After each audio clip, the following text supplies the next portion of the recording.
সমস্ত স্কলারশিপ প্রার্থীদের মনের ভিতরে কিছু সাধারণ প্রশ্ন কিন্তু থেকেই থাকে। তার মধ্যে 1 নম্বর প্রশ্ন হলো যে আমি সর্বোচ্চ কতগুলো স্কলারশিপের জন্য আবেদন করতে পারবো, এমনকি আমি কতগুলো স্কলারশিপ থেকে এককালীন টাকা পেতে পারি। 2 নম্বর প্রশ্ন হচ্ছে যে আমি কি কারণে কোন কোন ভুলের জন্য আমি এই স্কলারশিপগুলো থেকে বঞ্চিত হতে পারি। 3 নম্বর প্রশ্ন, যদি আমি একের বেশি স্কলারশিপে আবেদন করি তো সেক্ষেত্রে কি আমি কোনো স্কলারশিপই পাবো না। 4 নম্বর প্রশ্ন, আমি যদি এই বছর কোনো কোর্সে অ্যাডমিশন না নিয়ে থাকি, পরের বছর কোনো কোর্সে অ্যাডমিশন নিলে কি আমি স্কলারশিপ পাবো না স্কলারশিপ থেকে বঞ্চিত হব। 5 নম্বর প্রশ্ন, আমি এর আগের বছর একটি নতুন কোর্সে অ্যাডমিশন নিয়েছিলাম, সেখান থেকে স্কলারশিপ পেয়েছি, তো এই বছর আরেকটা কোর্সে অ্যাডমিশন নিতে চাই, তো সেক্ষেত্রে কি আমি নতুন করে আবার স্কলারশিপের টাকা পেতে পারি।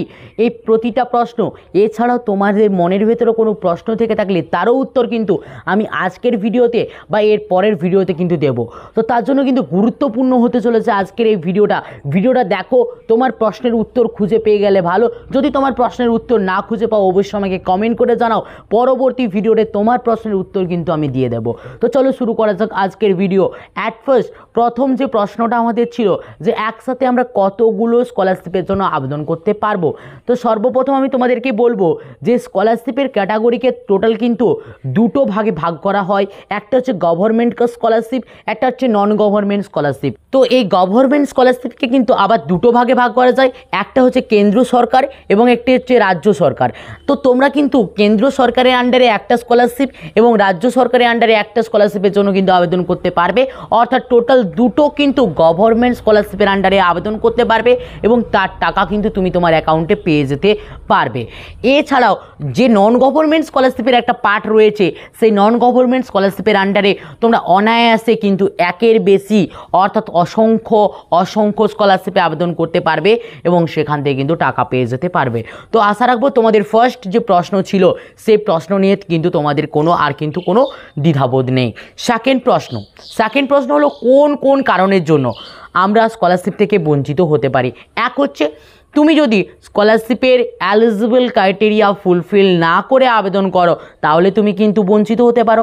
সেকেন্ড হচ্ছে তোমার ডকুমেন্টস আপলোড ভুলের জন্য তুমি কিন্তু স্কলারশিপ থেকে বঞ্চিত হতে পারো। যেমন একটা কমন ভুল অনেকে করে থাকে, বিশেষ করে SBM/SEM স্কলারশিপের ক্ষেত্রে রেজাল্টের বোথ সাইড তাদেরকে আপলোড করতে বলা হলে তারা কিন্তু সিঙ্গেল সাইড আপলোড করে থাকে। এটা কিন্তু একটা মারাত্মক ভুল তারা কিন্তু করে থাকে। নেক্সট যে কারণের জন্য তোমরা কিন্তু বঞ্চিত হতে পারো সেটা হচ্ছে কিন্তু ব্যাংকের সঙ্গে NPCI লিঙ্ক অর্থাৎ আধার লিঙ্ক যদি না থাকে এবং তোমার পাস বইটি যদি চালু না থাকে, এই জন্য তুমি কিন্তু রিজেক্ট হতে পারো। 3 নাম্বার প্রশ্ন, তোমাদের মনের ভিতরে যেটা ছিল যে কোনো কারণবশত যদি আমি সাপ্লি পেয়ে গিয়ে থাকি তাহলে কি আমি স্কলারশিপের জন্য আবেদন করতে পারবো। একদমই না। তুমি যদি কোনো কারণবশত কোনো একটা সেমিস্টারে সাপ্লি বা ফেল হয়ে গিয়ে থাকো, পরবর্তী সেমিস্টারে পাস করলেও তুমি কিন্তু স্কলারশিপ থেকে বঞ্চিত হবে। নেক্সট যে প্রশ্ন রয়েছে তোমাদের মনের ভেতরে, আমি যদি ড্রপ আউট স্টুডেন্ট হই তাহলে কি আমি স্কলারশিপ পাবো। অবশ্যই তুমি কিন্তু ড্রপ আউট স্টুডেন্ট হলেও স্কলারশিপ পাবে। তার মেয়াদ কিন্তু 1 বছর নয় 2 বছর রয়েছে। 1 বছর প্লাস 1 বছর 2 বছরের জন্য তোমরা কিন্তু ড্রপ আউট ক্যান্ডিডেটরাও কিন্তু এই স্কলারশিপ থেকে কিন্তু সুবিধা ভোগ করতে পারবে। তো লাস্ট যে প্রশ্নটা আমি তোমাদের জন্য রেখেছিলাম সেটা হচ্ছে গিয়ে এই বছর একটা কোর্সের থেকে আমি টাকা পেয়েছি, পরবর্তীকালে আরেকটা কোর্সে অ্যাডমিশন নিয়েছি, তো সেক্ষেত্রে কি আমি স্কলারশিপের টাকা পাবো। অবশ্যই তুমি কিন্তু টাকা পাবে। সেক্ষেত্রে যেহেতু কি নতুন কোর্সে অ্যাডমিশন নিয়েছো তুমি কিন্তু টাকা পাবে। তুমি চাইলে এই কোর্সে আগের কোর্সে যে অ্যাডমিশন নিয়েছিলে তার টাকাটা তুমি রিফান্ড করতে পারো, আর না চাইলে তুমি নাও করতে পারো, সেটা তোমার উপর ডিপেন্ড করছে, কিন্তু তুমি এই স্কলারশিপ থেকে কিন্তু সম্পূর্ণরূপে কিন্তু টাকা পাবে। তো আশা রাখবো আজকের এই ভিডিওর যে সমস্ত প্রশ্নগুলো ছিল প্রশ্নের উত্তরে তোমরা কিন্তু সন্তুষ্ট হয়েছো।